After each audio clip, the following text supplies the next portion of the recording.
Terça-feira, dia 8 de abril de 2025. Sejam todos muito bem-vindos, meus amigos, a mais um vídeo do canal Terra Brasilis News. Tudo bem com vocês? Desejo que sim, claro. Espero que estejam aí ansiosos para me ouvir, né? Quem diria? É muita ousadia da minha parte, não é mesmo? Mas vamos que vamos. Vamos começar falando primeiro do nosso território tupiniquim, né? Da nossa Terra Brasilis.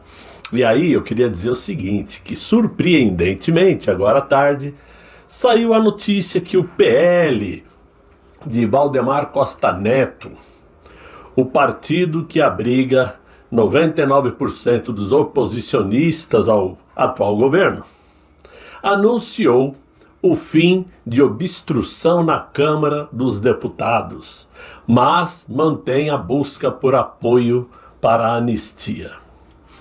É difícil até comentar esse tipo de informação, porque se havia a mínima possibilidade de conseguirmos obrigar Hugo Motta a pautar esse projeto da anistia, era justamente obstruindo os trabalhos, dificultando a vida dele e dos partidos de esquerda. Agora chega o partido e anuncia o fim da obstrução, esperando o que com isto? Muito bem.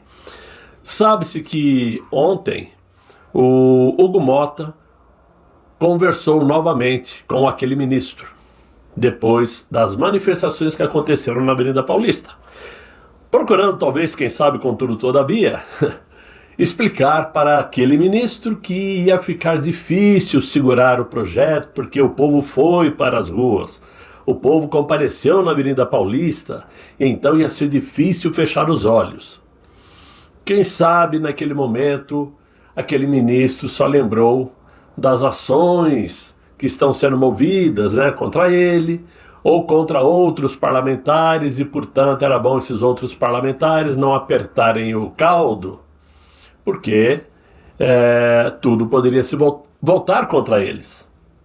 Se é isto ou não é isto, verdade é que o PL acabou com a obstrução. E agora nós vamos depender de quê? De quase com o parlamentar, que você nunca vai ter certeza se vai dar apoio ou não na hora do voto? Porque prometer, qualquer um promete. Falar, até papagaio fala. Só que tem horas que o papagaio fala algo que não estava combinado. Então é decepcionante a gente ler uma notícia dessa, porque se fosse um União Brasil que tivesse anunciado que não ia mais obstruir, se fosse um PP, não, o PL. E aí o que sobra para todos nós? Por isso que é muito difícil nós confiarmos em políticos. É difícil darmos apoio incondicional, seja a qualquer um deles, porque realmente é uma no cravo e outra na ferradura. Bom, independente disso, a informação que nós temos é que o tal Hugo Motta definitivamente assumiu o papel dele e sinalizou que hoje, nesse momento, não pretende pautar o projeto da anistia aos presos do dia 8 de janeiro de 2023. Afirmou, não pretendo pautar. Mesmo com a pressão que vinha sofrendo, não somente por conta dos parlamentares, mas também de alguns que inclusive apoiam o atual governo. O Hugo Motta deixa claro que, na visão dele, a pauta da anistia não é prioritária para o momento. Bem, não é prioritária para ele, que está com a sua família dentro de casa, no bem bom, comendo, bebendo e dormindo às nossas custas, e comendo melhor do que deveria, porque o dinheiro não é deles, é nosso. Então, para ele não é prioritário. Mas para os familiares daqueles que estão presos injustamente, é prioridade máxima. Não existe tempo a perder. Mas ele, que representa o povo, ele que é o presidente da casa do povo, não vê isso como prioridade. E ele ainda afirmou, não é desequilibrando, não é aumentando a crise que nós vamos resolver o problema. Claro que não. Para resolver o problema tem que pautar o projeto e fim de conversa. E chega de lelele, lalala.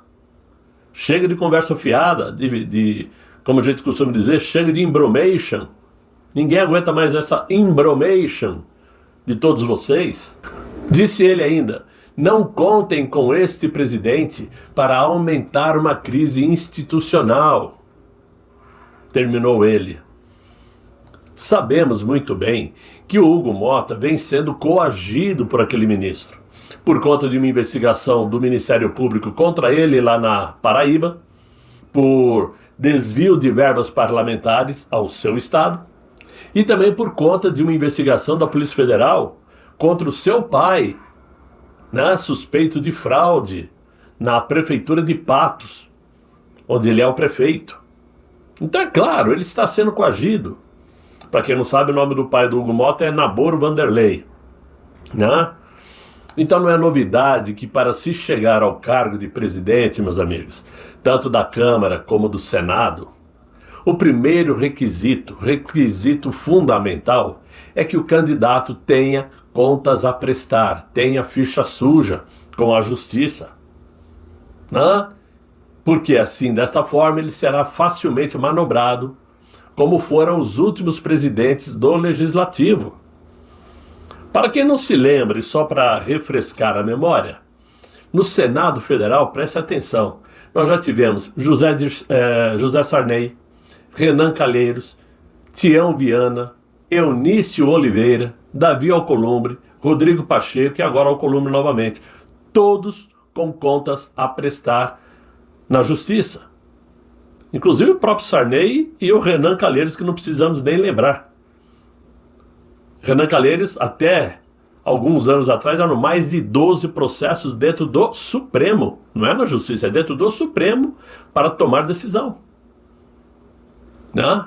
Assim como a gente sabe que também está parado no Supremo a condenação de mais de 8 anos de Collor de Mello, que já foi julgado culpado, já foi condenado, só falta prender. Mas ele está solto. Mas para quem tem José Dirceu com mais de 30 anos de cadeia, livre, leve e solto, sem tornozeleiro, o que se pode esperar? Né? Todos esses que eu citei estavam com pendências judiciais que poderiam ser tocadas adiante ou engavetadas, dependendo de suas decisões. Já na presidência da Câmara dos Deputados, tivemos também desde 2003, nada mais nada menos, que João Paulo Cunha, do PT, Severino Cavalcante, Arlindo Quinaglia, Michel Temer, Henrique Eduardo Alves, Eduardo Cunha, Valdir Maranhão, Rodrigo Maia, Arthur Lira e agora Hugo Motta. Todos com problemas na justiça. Nenhum limpo. O último que presidiu a Câmara, que não tinha um único problema com a justiça, foi Ulisses Guimarães. Talvez por isso tenha morrido, de forma até hoje mal explicada. Não? Então, o que chama atenção é que tanto na Câmara como no Senado, o presidente que está para sair indica e trabalha pela eleição de seu indicado. Foi o que fez Arthur Lira com Hugo Motta. E aí, como está todo mundo em casa, tanto o PL, que representa os conservadores, como o PT, que representa o governo, apoiaram o Hugo Motta. Os dois tinham interesses. Nós, porque o Hugo Motta prometeu que iria pautar o projeto da anistia. E o PT, porque já sabiam que o Hugo Motta tinha a ficha suja. Então iria brecar esse projeto. Então, a partir de agora, a partir desse momento que a Corte Maior do Brasil tomou de assalto o poder do Brasil, manipulando seus presidentes do Legislativo e com cabresto no mandatário brasileiro, não há como colocar nossas pautas em votação e não há como barrar o avanço do Supremo. É por isso que vamos desistir? Claro que não. Vamos continuar lutando, vamos continuar batalhando. Mas a luta vai se tornando cada vez mais difícil e por conta disso é que na maioria das vezes ao redor do mundo, situações parecidas com esta faz com que a população comece a entrar em ebulição, comecem a formar movimentos que fogem ao natural. Porque a corda vai apertando, o bolso vai esvaziando, a justiça desaparecendo, a insegurança aumentando. O cidadão chega uma hora que ele não tem para onde correr, a não ser explodir. E quando explode, ninguém sabe como termina. Então isso provoca um risco muito grande de tornar o Brasil, no futuro, e num futuro próximo, um país em situações de um conflito civil. Porque tudo tem o seu limite. Às vezes é muito fácil tornar um país menor uma ditadura firme, pesada. Mas o Brasil é muito grande, será que conseguirão tornar o Brasil uma ditadura pesada, mão pesada, dura, firme? Não creio, não creio. Então, como conservadores que somos, estamos mais acostumados a lutar se utilizando das leis. Só que, infelizmente, o outro lado ignora as leis e pisoteia a população brasileira na cara dura. Agora, o senhor inquilino do Supremo, né? Como não está nem aí com a peteca, não está nem aí com a dor do povo, só sabe mesmo é gastar, né? Então, fica aí na net, fica aí na mídia cantando de galo. Que eu sou, que eu aconteço, que eu faço, que eu desfaço. E não para pensar que ninguém mais acredita nessa força dele. Ele em si não tem potencial algum de vencer ninguém. Ninguém mais dá voto a ele. A não ser quando, de alguma maneira secreta, os votos cheguem a ele. Ele não tem mais carisma algum, não tem força alguma, não tem mais carisma algum para falar com o público dele, e muito menos tem respeito dos seus pares. Mas ele gosta de cantar de galo, e resolveu cantar de galo contra quem? Contra Donald Trump. Né? Hoje, ele minimizou Donald Trump e disse que o Brasil está seguro com as reservas internacionais que tem, mesmo com o líder dos Estados Unidos falando o que ele quer falar. Brasil, com o Brasil ninguém aguenta, nós é forte, nós pode, né? Nós tem dinheiro, nós manda, nós faz, e não tem a porcaria nenhuma, não tem força alguma. Ele mente que nem sente, principalmente quando diz que o Brasil tem 350 bilhões de dólares em reservas. Como se isso fosse muito a nível geopolítico. O Brasil tinha 350 bilhões em 2023. Mas o seu Inácio esqueceu de dizer que em 2024 perdeu 7% dessas reservas para poder segurar o aumento do dólar. E fechou em 2024 com 329 bi. Ou seja, quase 30 não, também estou exagerando. 21 bi a menos. Ok. Ele está parecendo aquele pombo, quando estufa o peito, né? Para arrulhar, ou rulhar, tanto faz, achando que esse valor serve para bancar o Brasil. Né? Para se ter uma ideia, talvez ele não saiba disso, os Estados Unidos, as reservas dos Estados Unidos, ao contrário da grande maioria dos países, está concentrada no ouro. A reserva americana não está em dinheiro, está em ouro. E eu vou explicar o porquê. Hoje os Estados Unidos possuem mais de 8 mil toneladas de ouro. Segundo a última pesquisa, são 8 toneladas 133 quilos, né? O que significa dizer que, se levarmos em consideração que a grama do ouro hoje está valendo no mercado pouco mais de 96 dólares, então os Estados Unidos possuem pouco mais de 787 bilhões de dólares em reserva, mais que o dobro do Brasil, com uma vantagem, porque além disto, depois dos títulos do Tesouro Americano, que é o investimento mais seguro do mundo, porque os Estados Unidos nunca deu um único calote, nunca atrasou uma conta, né? O ouro é o investimento mais seguro do mundo. Por quê? O ouro protege contra a inflação, contra crises, e mesmo não gerando renda, como juros, por exemplo, o ouro mantém o seu valor a longo tempo, a longo prazo, não perde o valor. Você, quando compra ouro, você não ganha juros com ele, você ganha valorização, mas não perde, porque o ouro é ouro, ele vai continuar sendo ouro para sempre. Dito isto, quando o inquilino do Palácio do Planalto diz que o Brasil está seguro para enfrentar abalos econômicos, não importa o que ele diga, né? Não importa, porque ele está falando bobagem. E ao invés de ele dizer que não importa o que diz Donald Trump, ele deveria pensar que não importa o que ele está falando, né? Ou seja, falar mal do Donald Trump, que Donald Trump não entende de economia, isso e aquilo outro, é o mesmo que eu, Paulo Alves, andando na rua, encontrar uma nota de $100 e gritar, chupa Elon Musk. O que é $100 para Elon Musk? É a mesma coisa. O que é a reserva brasileira para os Estados Unidos? É nada. Um simples aperto fiscal, tarifário, pode fazer desmanchar, derreter essa reserva internacional. A Bolsa Americana, desde o dia que Trump assumiu o governo, já perdeu mais de $2 trilhões, a Bolsa Americana. Isso explica o impacto que isso está tendo no mundo afora.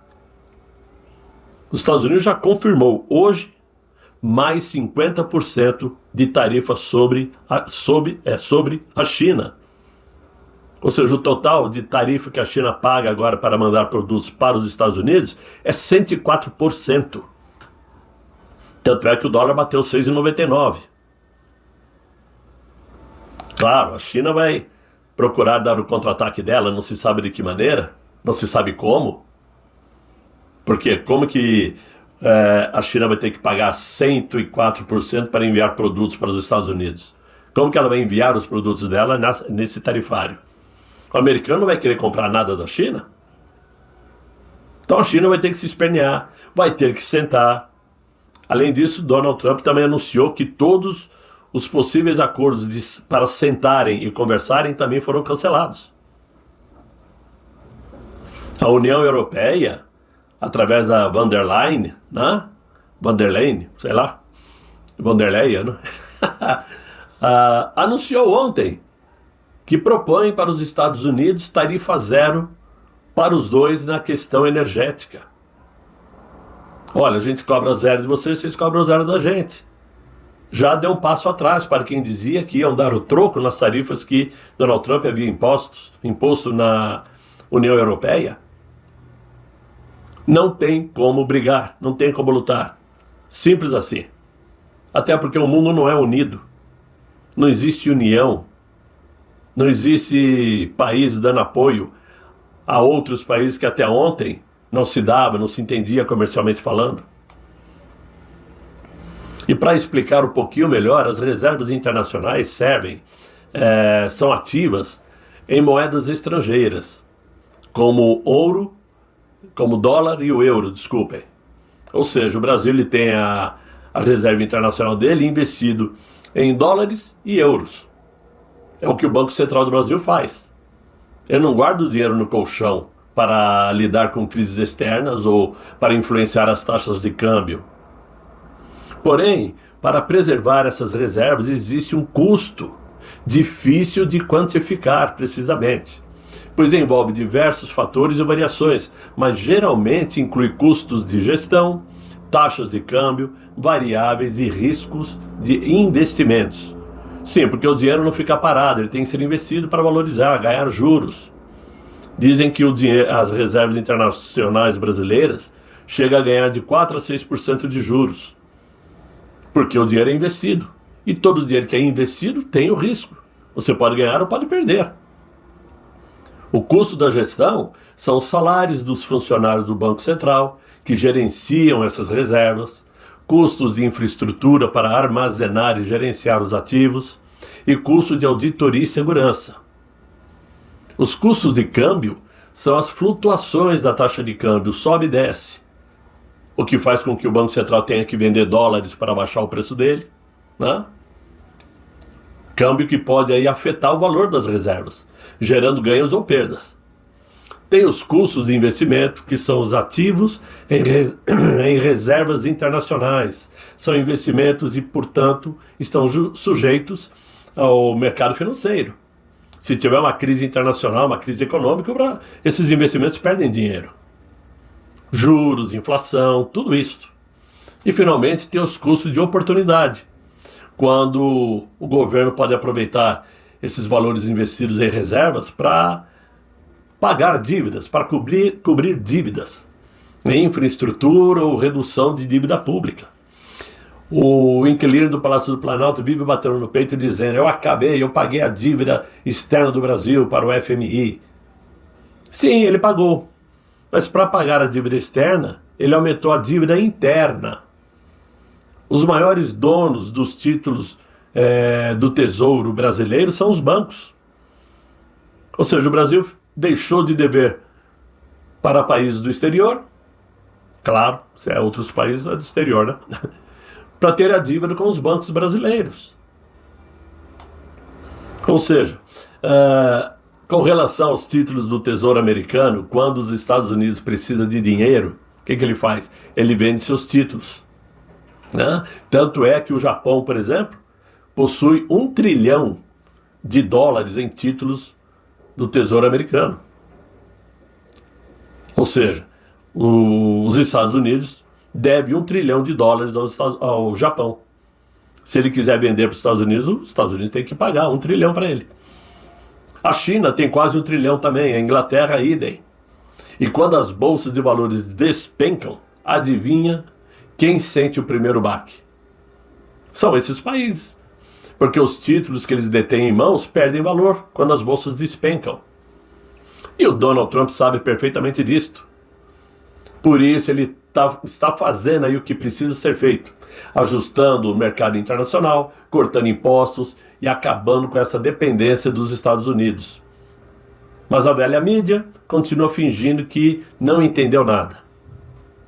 Portanto, meus amigos, o Inácio, ele pode falar a bobagem que quiser falar, a bobagem que for, pois acredita quem quiser.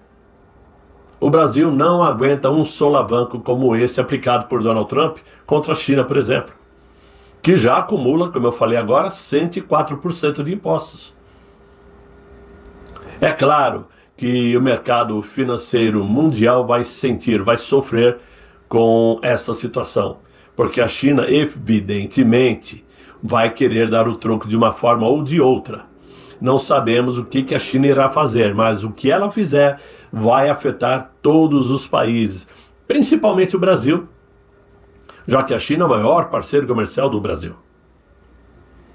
Nós deveríamos ficar tristes por conta disso, pois estamos falando do Brasil, falando da nossa pátria.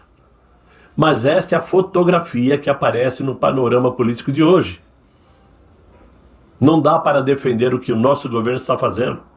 O Brasil não está fazendo por merecer um caminho melhor do que esse. Então, muitas vezes é melhor quebrar para começar de novo, mesmo sabendo que somos nós que vamos pagar o pato.